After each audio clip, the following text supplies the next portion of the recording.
Assalamualaikum warahmatullahi wabarakatuh.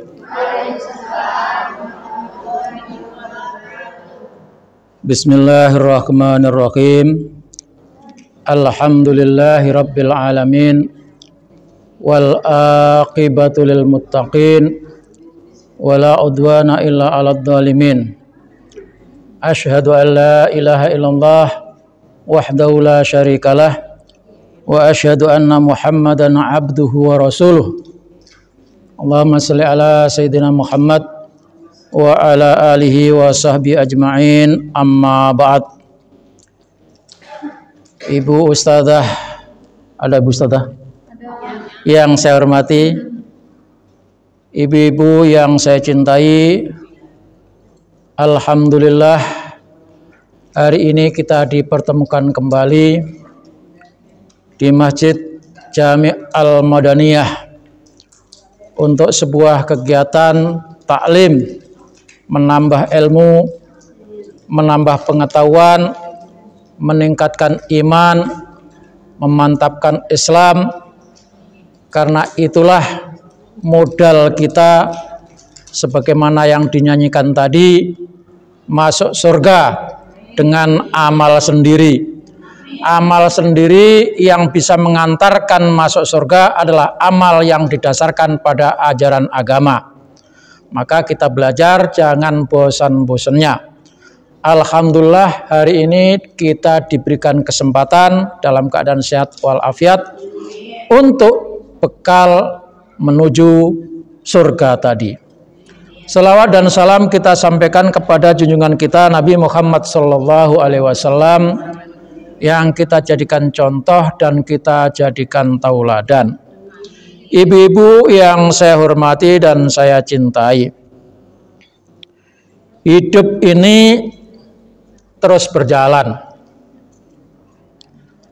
Waktu demi waktu akan kita lalui. Kita dulu tidak ada, kemudian ada, sekarang ada, dan nanti akan tidak ada kembali. Al-amru dauriyun ya'udu lima bada'a minhu. Segala sesuatu itu berjalan melingkar dari mana titik kita mulai, nanti ke sana kita akan kembali. Dulu kita roh dari Allah, maka nanti akan kembali kepada Allah. Dulu kita dari tanah, nanti akan kembali kepada tanah.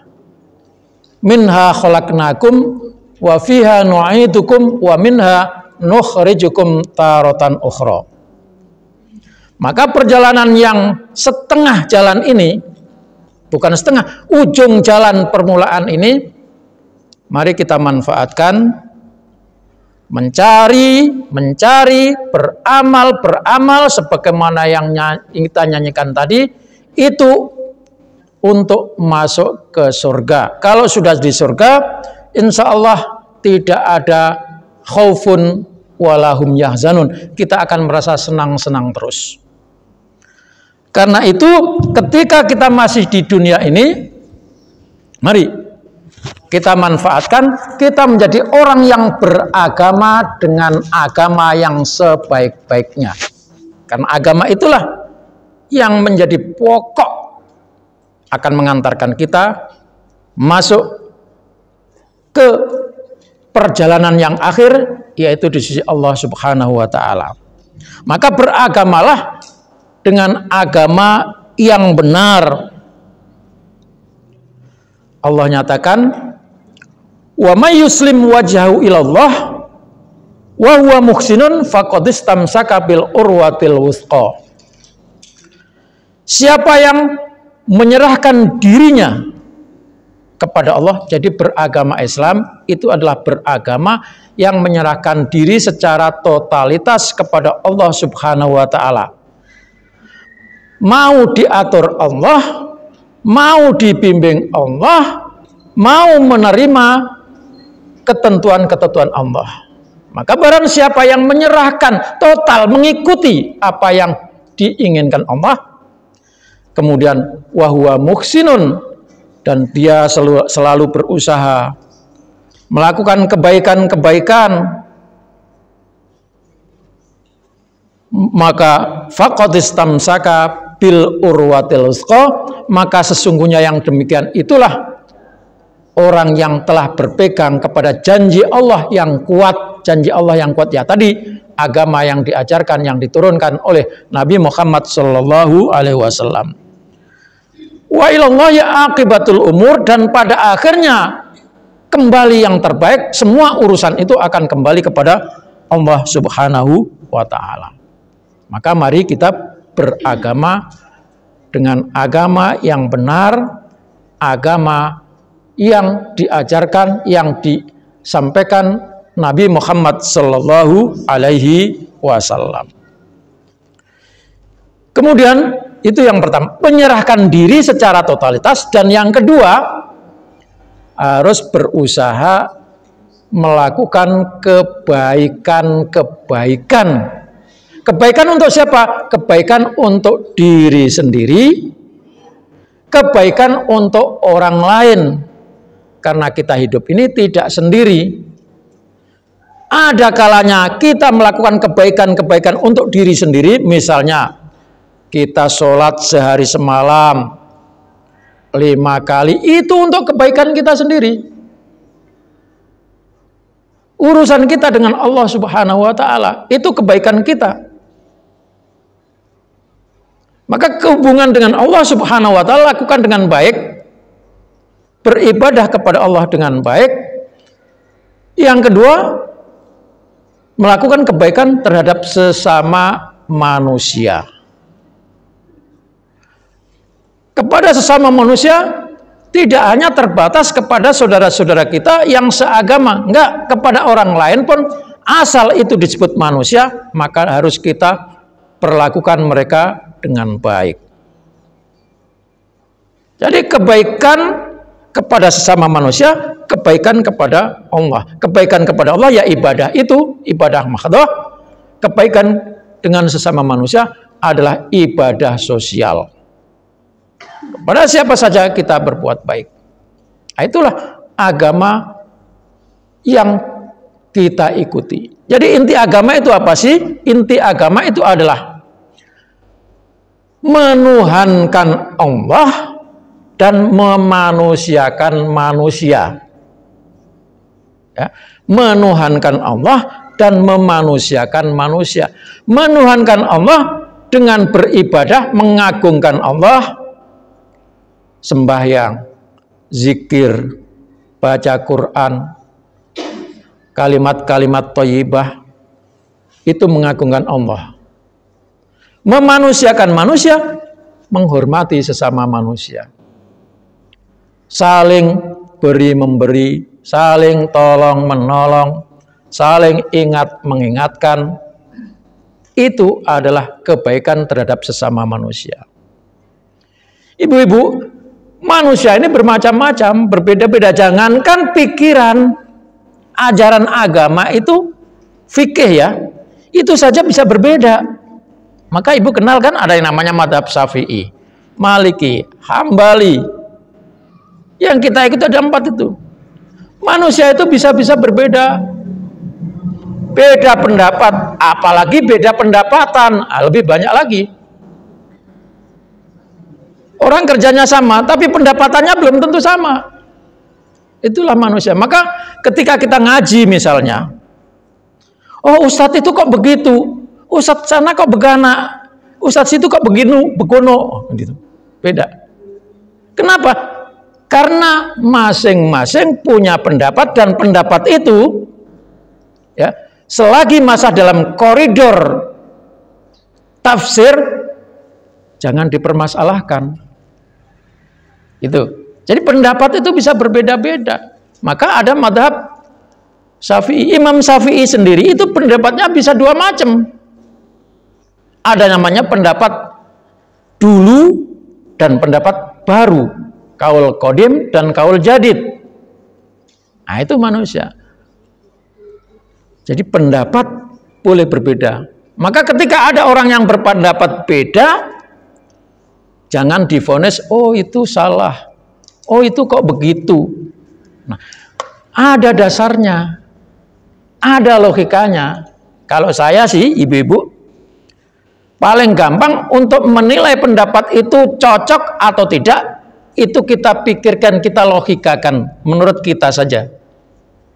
Kalau menurut kita kok nggak cocok itu, ya udah kalau nggak cocok tinggalkan saja. Ya, jangan dicela, jangan dicaci. Karena Islam itu memang tafsirnya Al-Quran itu banyak.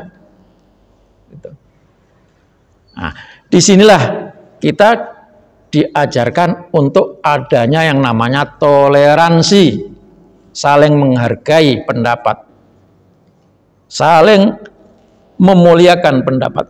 Beda, silakan ditinggalkan, nggak usah dicaci. Jadi ibu-ibu yang saya hormati, maka kalau mau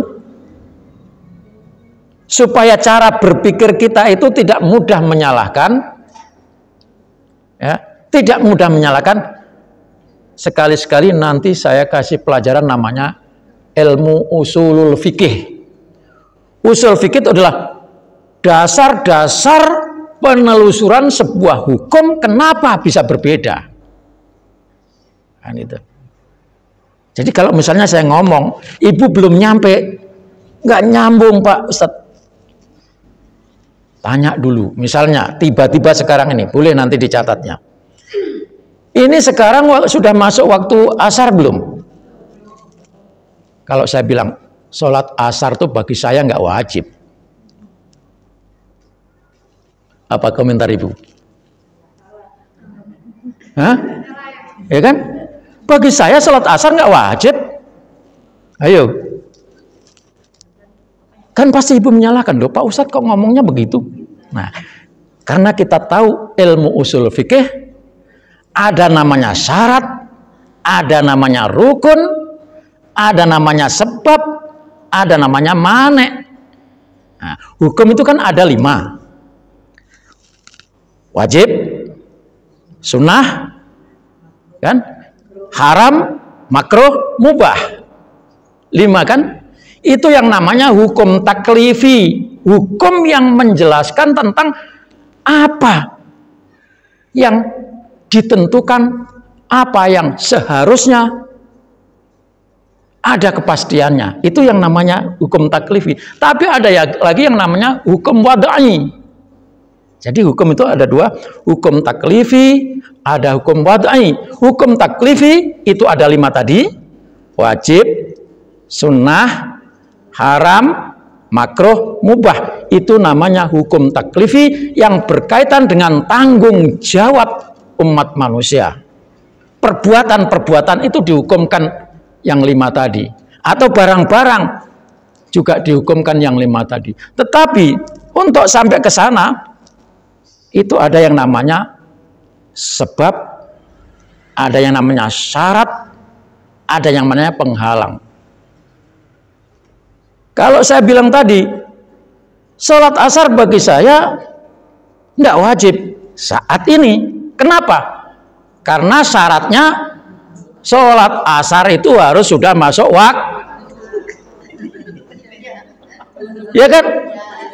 Sudah masuk waktu. Lah belum masuk waktu masa sholat? Gila namanya. Ya kan belum waktunya. Nah, itu di situ. Kemudian, loh, kok nggak sholat? Ada penghalangnya. Penghalangnya apa? Lah karena dia gila, maka nggak wajib sholat. Kan itu. Kemudian lagi ada sebab, ada syarat, ada penghalang. Nah, itu nanti kita bisa jelaskan. Jadi disitulah maka cara berpikir kita harus cerdas. Nah, itu cara mempelajari hukum. Tidak bisa gebiah-uyah. Nah, ibu-ibu yang saya hormati, itu satu contoh saja. Maka kita harus memahami secara akal, karena agama itu juga akal. Yang harus diakal itu adalah urusan-urusan dunia, urusan-urusan keimanan. Nah, itu nggak bisa diakal lagi. Tapi harus ada dalilnya pasti. Kenapa kita percaya kalau Allah itu ada? Itu akal kita nggak bisa menjelaskan. Itu kita harus sami'na wa ata'na. Kami dengar, kami taati. Di samping itu juga harus ada dalilnya. Dalilnya apa? Dalilnya Al-Quran. Alladzina yu'minuna bil ghaibi wa yuqimuna shalah dan seterusnya. Nah, begitu. Inilah beragama. Jadi ibu-ibu yang saya hormati, mari kita mantapkan agama kita. Agama kita ini kala-kalanya menggunakan akal, kala-kalanya harus diterima dengan hati tanpa harus bertanya-tanya. Tetapi pada saatnya ketika itu sudah kita amalkan, lama-lama nanti akal kita akan terbuka, hati kita akan mendapatkan pencerahan dari Allah Subhanahu wa taala. Maka yang penting beragama adalah wa may yuslim wajhahu ilallah. Siapa yang menyerahkan, pokoknya terima aja dulu lah total aturan-aturan Allah itu, wa huwa muhsinun, kemudian lakukan kebaikan-kebaikan,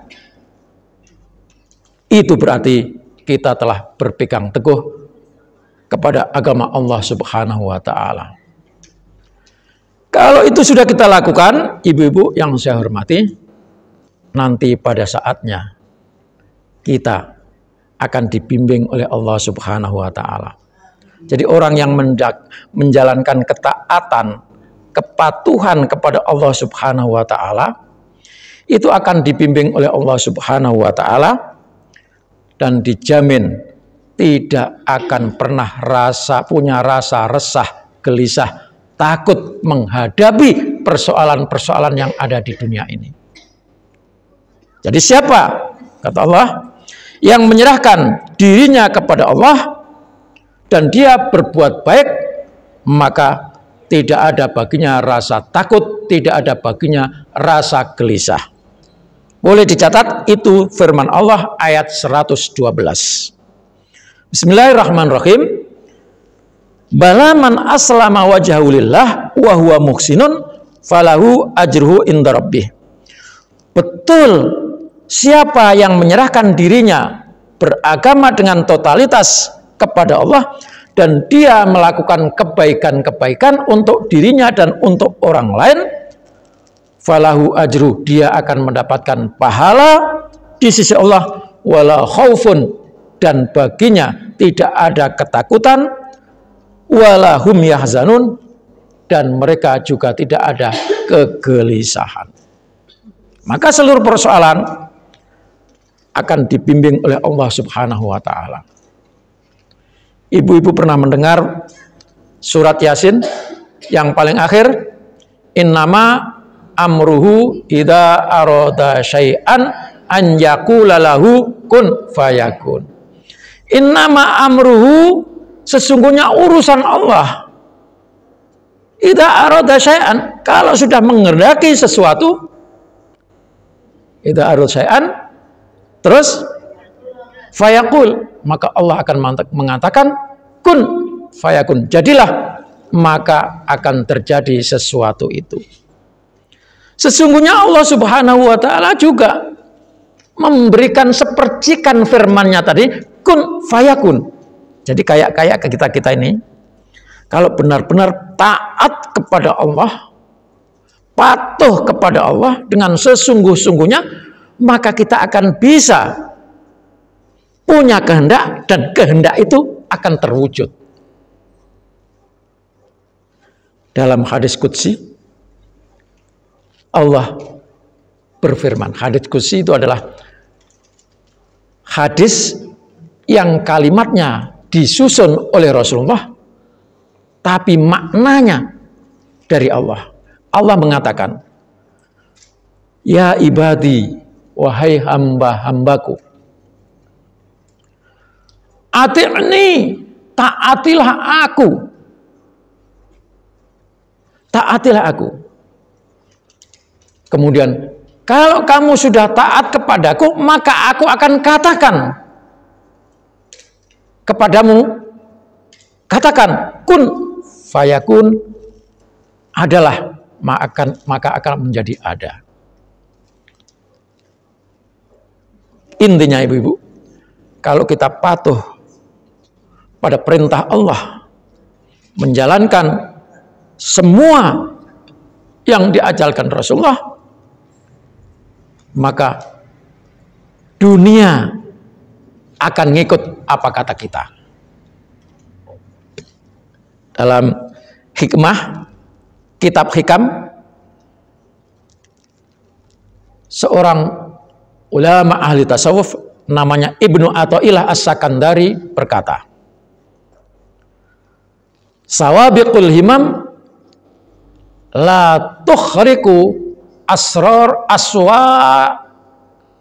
aswakal akdar, aswaral akdar. Saya ulang, sawabiqul himam la tukhriku aswaral akdar. Keinginan kita yang kuat, ya, tanpa didukung dengan kepatuhan kepada Allah, itu tidak akan mungkin menembus takdir ketentuan Allah Subhanahu wa ta'ala. Kita punya keinginan sehebat apapun, kemauan sebesar apapun, Allah sudah takdirkan, itu tidak bisa kita mengubah takdir itu. Tetapi ketika kita melakukan sesuatu sesuai dengan perintah Allah, maka sesuatu yang kita lakukan sebagai perintah Allah itu menjadi wasilah, menjadi sebab yang pada saatnya akan mampu mengegulkan, mengubah takdir Allah Subhanahu wa ta'ala. Pada dasarnya kan kita nggak tahu takdir kita, Bu. Kita tahu takdir kita itu adalah kita hanya dilahirkan. Itu sudah takdir Allah. Dan kematian kita itu adalah takdir Allah. Tetapi kapan matinya?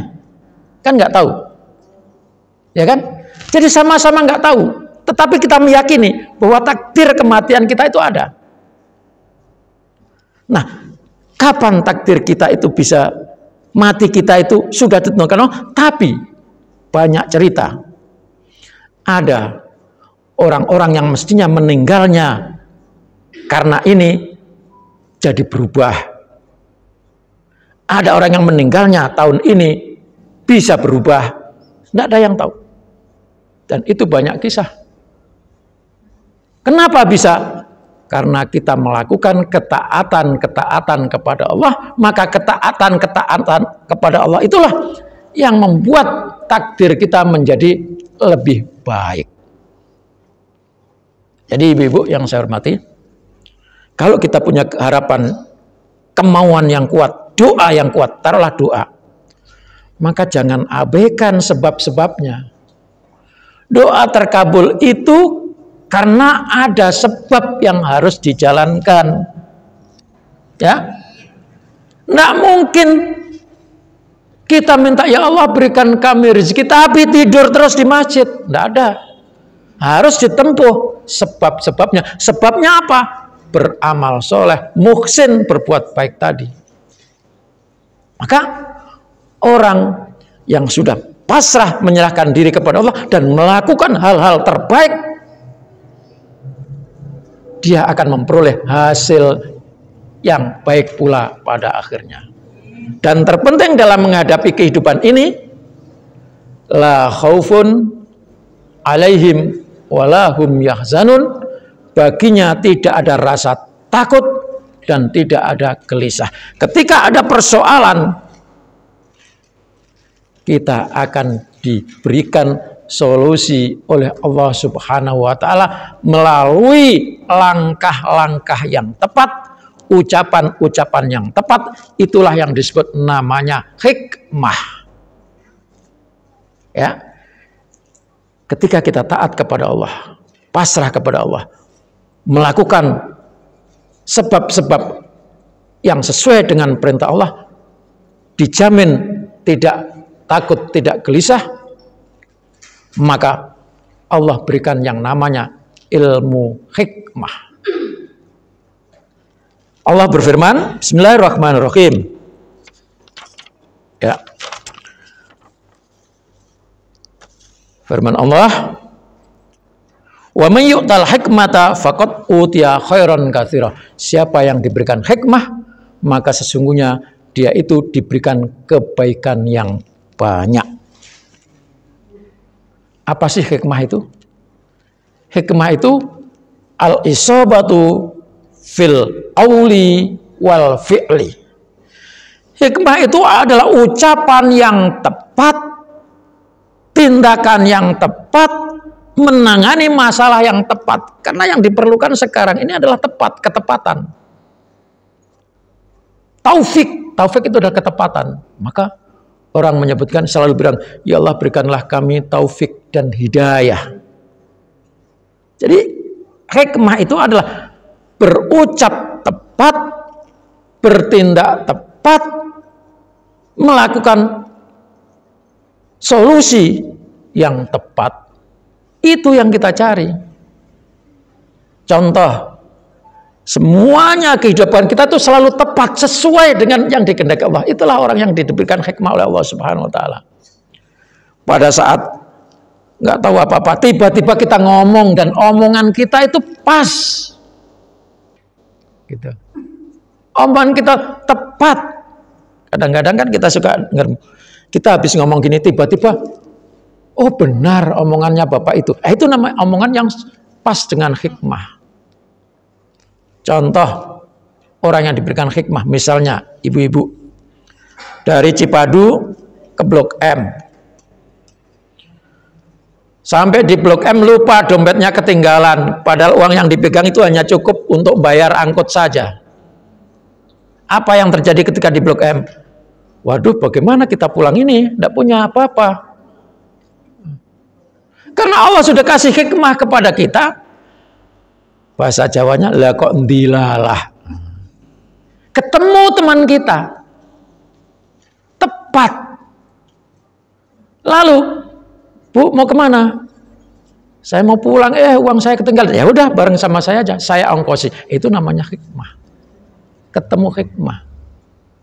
Ada masalah-masalah kita tidak pernah tahu persoalan, tapi tiba-tiba ketika kita menyelesaikan masalah, lah kok ya pas, tepat.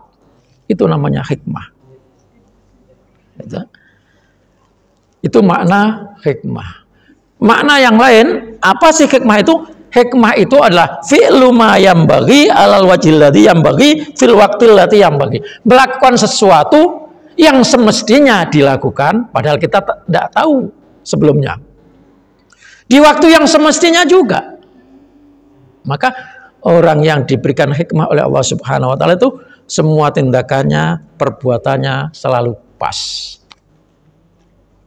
Ibu yang sangat berarti. Lalu pertanyaannya, bagaimana Pak kita bisa mengasah supaya hati kita ini selalu mendapatkan pencerahan, cahaya dari Allah, ya, mendapatkan ilham, mendapatkan bisikan-bisikan hati, bukan bisikan setan ya. Kita di masalah tiba-tiba ada seperti ada bisikan, oh kamu lakukan ini, umpamanya. Itu dari Allah, masuk ke dalam hati. Itulah yang namanya hikmah. Bagaimana kita bisa melatih itu? Nah, ada beberapa langkah ya yang kita bisa dapatkan. Yang pertama, memahami sesuatu dengan akal, berinteraksi antara sesama dengan kelembutan hati dan kebesaran jiwa. Kita sering-seringlah menggunakan akal kita ketika ada masalah, coba dipikirkan, ini kenapa kok bisa begini? Nah, akal kita harus kita asah. Bagaimana mengasah? Banyak membaca. Sekarang ini kan banyak ilmu, Bu. Apalagi dengan adanya namanya AI. Apa itu? Artificial Intelligence. Ibu-ibu punya HP kan? Semuanya kan? Pakai WA enggak? Di WA itu ada AI yang gambarnya hijau-hijau biru-biru itu. AI itu. Coba ibu ketik di situ. AI kan? Tulisannya kan AI. Ya, AI kan? Jadi AI, Artificial Intelligence. Ibu ketik, tanya ilmu apa sih? Jadi sebetulnya kalau kita belajar soal ilmu informasi, Mungkin nggak perlu ngaji, cukup lihat HP, WA itu aja bisa. Tetapi itu itu beda. Jadi kalau sekedar informasi, nggak ada interaksi. Jadi yang membuat berkah itu karena kita ketemu. Nah, saya lihat ibu, oh wajahnya, ini memancarkan, ini yang mengantarkan keberkahan itu di situ. Coba ibu ketik di HP itu, tanyakan apa sih pernikahan itu, nanti terus keluar jawabannya, ya kan? Keluar jawabannya. Nah, itu sering-sering kita belajar itu akal kita. Maka kata Rasulullah SAW, Rasul akli ba'dal iman billah mudaratun nas. Sering-seringlah berkumpul bergaul dengan sesama antara kita. Tidak masalah, ngerumpi nggak apa-apa asal jangan ngomongin orang. Ngerumpi kok nggak ngomongin orang, gimana sih tat? Mudaratun nas, sering bergabung, masing-masing bercerita nggak masalah. Ceritanya, Bu, bagaimana sih caranya bikin bakso umpamanya? Yang lain, bagaimana bikin nasi uduk? Bagaimana bikin sayur asem? Sering-sering berkumpul, itulah mudaratun nas namanya. Bersosialisasi dengan masyarakat itu akan mengasah kita makin tajam hati sanubari kita. Yang penting jangan, kalau bahasa Jawanya ngerasan, itu bahasa Indonesianya apa sih? Gibah bahasa Arabnya. Ya gibah ya. Asal jangan itu. Ngomongin orang. Nanti dengan banyak bergaul silaturahmi, maka masing-masing boleh bercerita tentang pengalamannya. Pengalaman ya. Jangan cuma cek foto sosial apa status habis makan di restoran. Mantap kan itu. Itu yang membuat kita bisa makin tajam hati kita. Rasul pernah menyatakan begini, diriwayatkan oleh Rufai, umirtu bimudaratin nas kama umirtu bisolatil mafrudah. Aku diperintahkan oleh Rasulullah dengan banyak bergaul dengan sesama manusia, seperti sama aku diperintahkan untuk menjalankan sholat fardu. Coba, berarti kan tingkatan kita pergaulan dengan sesama itu penting. Kan gitu, penting. Saling kunjung mengunjungi, saling tengok menengok, apalagi saling nih. Kan begitu, mudaratun nas. Nah, itu yang membuat hati kita makin tercerahkan, sedikit demi sedikit kita dapat hikmah dari Allah Subhanahu wa taala. Yang kedua, bertaubat menjalani sisa umur dengan ibadah sungguh-sungguh. Ini yang paling muda umur berapa? Coba yang ada di sini. Yang paling muda umur berapa, Bu? 18. Ya. Umur kita kan masih makin bertambah. Makin bertambah, apalagi yang kayak gini udah 65 nih, ya kan? Semakin tua, biasanya itu mestinya semakin bijak. Nah, kebijakan itulah yang membuat hikmah masuk. Tapi ada orang yang semakin tua bukan tambah bijak, tapi tambah nggak karu-karuan. Nah, itu jauh dari hikmah. Sedikit-sedikit marah. Kan? Mestinya kan nggak begitu kalau usia sudah bertambah itu. Ya. Dikasih tahu ya jangan dikatakan udah salah marah, kan begitu. Nah, biasanya memang sih pada umumnya kan Al-Qur'an menyatakan wa man nu'ammiru nunakkisu fil khalqi. Siapa yang aku tambahkan umurnya, aku kurangi kejadiannya. Jadi balik lagi ke bayi. Ya. Suka lupa, udah dikasih makan katanya belum. Nyari kacamata di mana? Enggak, taunya ditaruh di sini. Dikurangi. kejadiannya. Jadi semakin ditambah, semakin berkurang kemampuannya. Tetapi ingat ibu-ibu, orang akan berkurang atau terbebas dari kepikunan manakala kita rajin membaca Al-Quran, rajin membaca, pokoknya apa saja dibaca. Itu nanti kita akan terhindar dari kepikunan. Kalau lali, lupa, biasa. Kan namanya lupa ya. Emang udah tua ini kadang-kadang lupa. Kalau sudah lupa ingatnya agak lama nunggu. Agak lama nunggu gitu kan. Agak lama nunggu. Kayak saya gini, ini contohnya. Pagi-pagi janji sama istri.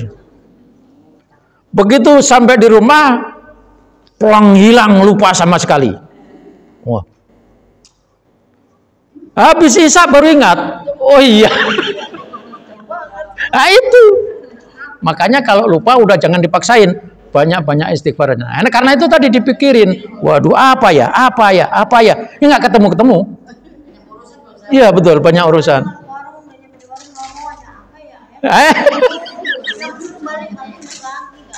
Nah begitu. Jadi itu harus maklum juga ya. Jadi yang semakin tua itu kata surat Yasin itu waman nu'ammirhu nunakkisu fil khalqi afala taqilun. Insya Allah, kan itu. Kalau kita banyak mendekatkan diri, ya istighfar, mohon ampun, tobat kepada Allah, maka hikmah akan masuk. Jadi makin tua, makin jadi. Ada pepatahnya apa Bu Barkah? Tua keladi, makin tua, makin jadi, makin kuat. Makin kuat hikmahnya. Kebijakannya makin mantap. Iya, ya pokoknya makin kuat semuanya. Jangan makin yang satu itu ya. Waduh, gawat itu. Ya. Jadi makin jadi imannya makin kuat, makin mantap kan begitu. Yang berikutnya Ibu, yang ketiga. Bersahabat dengan orang-orang soleh, ulama. Nah, gitu. Dekat, rajin-rajin dengarkan nasihat-nasihat ulama. Luqman Al-Hakim itu pernah berpesan kepada anaknya, wahai anakku, jangan jauhi ulama. Duduklah bersamanya, karena kata-kata ulama itu akan mencerahkan, bagikan cahaya yang masuk ke dalam hati kalian, ke hati Anda. Nah, kita ngaji, bisa saja apa yang saya sampaikan ini tidak masuk semua. Atau masuk 10%-nya, 20%-nya, 30%-nya, tapi jarang yang 100%. Atau umpamakanlah ya ngaji, begitu masuk dalam pengajian, duduk saking asiknya, udara sejuk, AC, tidur. Tapi dalam tidur itu sayup-sayup juga mendengar antara iya dan tidak. Tidak masalah. Tetapi kalau itu benar-benar ya pada saatnya nanti suatu saat itu akan masuk, akan kita ingat itu. Memori, karena masuk dalam pikiran bawah sadar. Ketika masuk ke dalam pikiran sadar, sekalipun saat ini kita tidak ingat, nanti pada saat-saat tertentu itu akan timbul muncul. Oh iya ya. Maka solusi-solusi yang kita dapatkan ketika menghadapi persoalan itu sesungguhnya adalah karena di dalam pikiran bawah sadar kita itu sudah banyak sekali nasihat-nasihat, mutiara-mutiara yang kita dapatkan dari para ulama, dari para kiai. Dan ketika muncul solusi perkara, maka dia mutiara-mutiara itu akan muncul satu persatu membentuk puzzle. Nyatu. Akhirnya jadi gambaran, ada masalah terus tergambar karena mutiara-mutiara yang pernah kita dengarkan dari para ulama, orang-orang soleh tadi itu membentuk puzzle, menjadikan gambaran, oh kalau masalah ini solusinya ini. Solusi itu dari kumpulan puzzle. Butiran-butiran yang selama ini kita dengar dari para ulama itu. Maka jangan enggak usah, enggak apa-apa. Yang penting datang aja dulu ngaji. Pada saatnya itu akan muncul. sama ibu-ibu yang masih punya anak kecil, ya, punya anak kecil, ketika tidur, duduk di sampingnya, walaupun dia tidak mendengar, katakan, wahai anakku, kamu nanti jadi orang pinter, kamu jadi hebat, kamu anak soleh. Katakan itu berulang-ulang, ya, sambil diusap-usap kepalanya. Dia mungkin tidak dengar, tetapi saraf-sarafnya mendengarkan itu. Dan itu menjadi energi. Nah, itulah manfaatnya kenapa kita harus duduk sering-sering bersama ulama. Karena nasihatnya, walaupun saat ini kita lupa, nanti pada saat tertentu ketika ada masalah, itu akan muncul, sambung menyambung, jadi puzzle, lalu menciptakan gambaran untuk menjadi solusi persoalan kita, persoalan yang kita hadapi. Itu pentingnya bergaul, bersahabat dengan orang-orang soleh. Yang keempat, banyak melakukan eksperimen. Eksperimen itu melakukan percobaan, melakukan sesuatu, utamanya pertama untuk diri kita sendiri. Kita harus mencoba kalau mau bisa. Jangan kau bilang saya nggak bisa masak sayur asem. Loh, coba dulu. Ya, itu namanya eksperimen. 1 kali kurang asin, ya kan? 2 kali, oh tambahi lagi garamnya, kan gitu. Masa 5 kali bikin sayur asem udah nggak jelas? Kan nggak mungkin kan? Nah, itu berdasarkan eksperimen. Kalau sudah eksperimen jadi, nanti kan jadinya sudah seperti insting yang berjalan. Kan Bu? Jadi insting yang berjalan. Maka kalau ada anak sekarang suruh masak, oh saya nggak bisa. Nggak bisa karena nggak dicoba. Malas ya, malas. Itu. Gitu. Jadi mesti eksperimen inilah, percobaan-percobaan, amalan-amalan inilah yang pada akhirnya menghadirkan hikmah, insting dalam pikiran kita, masuk ke dalam pikiran kita. Dalam hal yang baik juga begitu, yang baik. Apalagi dalam hal-hal yang buruk. Ketika ada orang misalnya habis melakukan sesuatu kok gagal, kan bisa mendapatkan pelajaran. Oh kemarin melakukan ini kok gagal. Besok lakukan, ya jangan diulang lagi. Tadi seperti contoh tadi. Hari ini masak sayur asem, garamnya lupa. Masa besok nggak dikasih garam lagi? Nah, kan gitu. Maka pepatah Arab mengatakan la yuldagul mu'minu fi jukrin marrotaini. Tidak akan mungkin orang yang beriman itu akan jatuh di lubang yang sama. Kemarin jalan gitu, di situ kejeblos. Besok masa kejeblos lagi? Itu namanya tidak mengambil eksperimen yang sudah dilakukan. Jadi mesti kita bisa itu karena biasa. Kalau sudah biasa, nanti insting yang berjalan.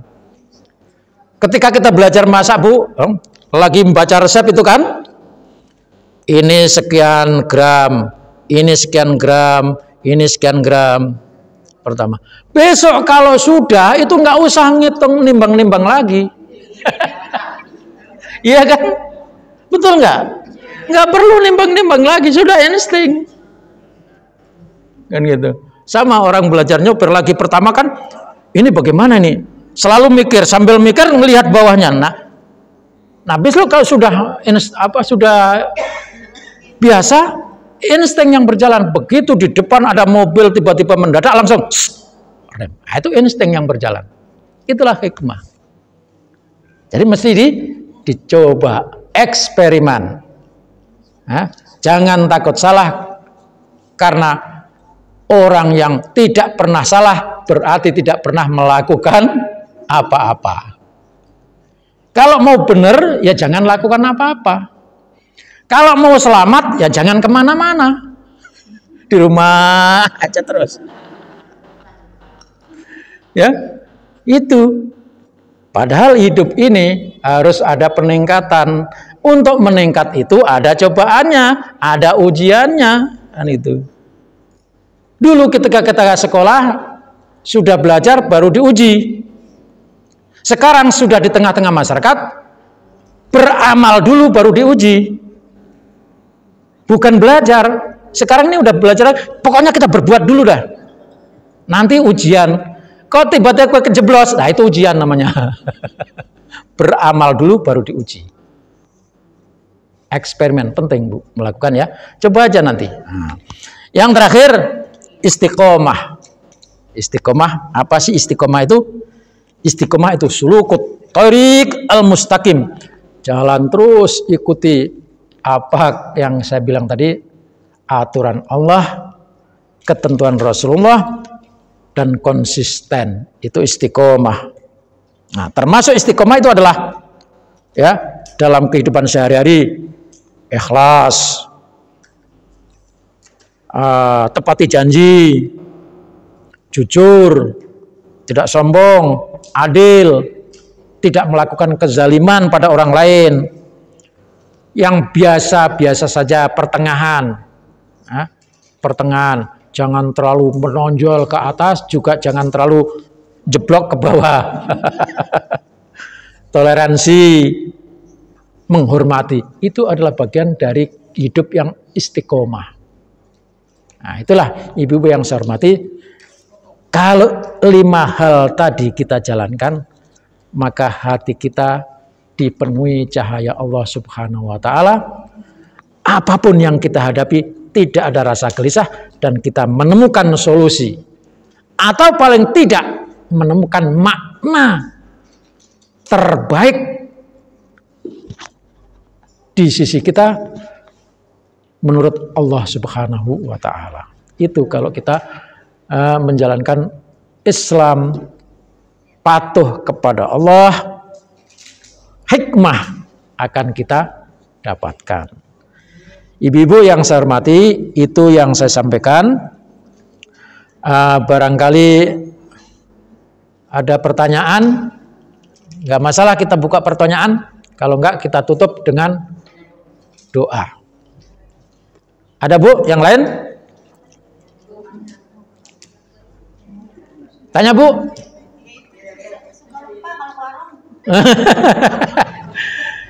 Catat, catat. Nah itu sama Bu, bahaya orang lupa. Ke suatu tempat lupa tujuan itu bahaya. Ibu, pokoknya saya ke pasar, begitu nyampe di pasar dari rumah nggak punya catatan, nggak punya rencana, itu bahaya. Nanti semua yang di pasar dibeli. Maka dari rumah udah direncanakan. Rencana itu penting. Ya, rencana itu penting. Jangan keluar rumah tanpa rencana, karena tanpa rencana nanti bingung, linglung, malah ditabrak mobil. Innalillahi wa inna ilaihi raji'un. Nah, maka rencana itu penting. Jangan sampai ya. Baik ibu-ibu, mari kita tutup dengan berdoa, memohon kepada Allah Subhanahu wa Ta'ala. Mudah-mudahan kita diberikan panjang umur, sehat walafiat, bisa menjalankan ketaatan, kepatuhan kepada Allah Subhanahu wa Ta'ala. Hidup kita dijamin dipelihara Allah Subhanahu wa Ta'ala. Kalau pada saatnya kita dipanggil Allah, insya Allah husnul khotimah. Amin, Allahumma amin. Al-Fatihah. A'udzubillah. Bismillahirrahmanirrahim. Alhamdulillahirabbil alamin, arrahmanirrahim, maliki yaumiddin. Iyyaka na'budu wa iyyaka nasta'in. Ihdinas siratal mustaqim. Siratal ladzina an'amta 'alaihim ghairil maghdubi 'alaihim waladdallin. Amin. A'udzubillahi minasyaitonir rajim. Bismillahirrahmanirrahim. Alhamdulillahirabbil alamin, wassalatu wassalamu ala asyrafil anbiya wal mursalin sayyidina wa maulana Muhammadin wa ala alihi wa sahbihi ajmain.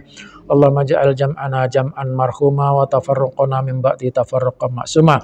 Allahumma ya Allah ya Tuhan kami, jadikanlah pertemuan kami ini, majelis taklim kami ini, pertemuan dan majelis taklim yang Engkau ridhoi, yang Engkau berkahi. Engkau jadikan apa yang kami sampaikan, apa yang kami dengarkan menjadi ilmu yang bermanfaat, berguna bagi diri sendiri, keluarga dan orang-orang yang ada di sekitar kami.